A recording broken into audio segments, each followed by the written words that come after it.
Un jour, je prenais mon courrier, j'ai reçu une lettre qui m'était adressée de l'Eurométropole et j'ai découvert à ce moment-là que y avait toute cette histoire de convention et j'ai regardé si les dates ça collait pour moi et je me suis inscrit. Ouais, je suis le plus jeune actuellement de l'Assemblée, j'ai 18 ans, je suis volontaire. Du pétrole, du charbon, l'éolien, l'hydraulique. Je me suis toujours impliqué dans la vie de Strasbourg. J'étais très heureux d'être tiré au sort de cette convention citoyenne et de faire partie de cette convention citoyenne. J'habite dans le quartier de la Neustadt et donc il va y avoir des répercussions sur la circulation dans mon quartier. Également sur le plan professionnel puisque je travaille dans une clinique qui est située entre le tribunal et le centre commercial des Halles. Aussi parce que je sais que ce projet pourra aider beaucoup de gens, ça profitera à beaucoup de gens qui n'ont pas encore accès au tram. Donc aujourd'hui, ce que nous proposons, c'est que vous puissiez également discuter non seulement du tracé, mais aussi de où ce tram doit atterrir au nord. Comment pourrait-on mieux prendre en compte les autres mobilités lors de l'élaboration de ce projet? Quelles sont les garanties octroyées à la Convention pour que ces travaux soient intégralement pris en compte?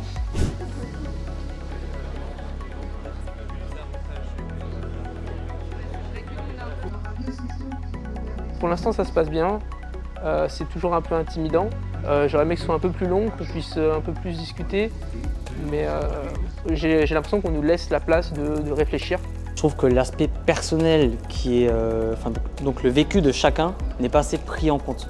Notre moyen de transport, notre style de vie, etc. Il faudrait plus le mettre en lien et ensuite faire un global et le donner. Là, on a beaucoup d'informations, on a beaucoup de présentations. On commence à être un peu formé sur le sujet avant de commencer à être lâché sur vraiment de la conception de la trame. Ça paraît énorme.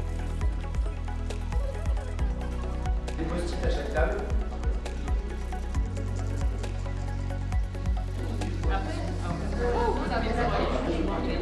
On passe comme ça? Si on a celui-là et celui-là. 1, 2, 3, là on dessert un théâtre. J'ai l'impression qu'on nous écoute parce que nous tous les participants, on a la possibilité de poser nos questions, des questions par groupe. Voilà, au fur et à mesure, je commence à en savoir un tout petit peu plus.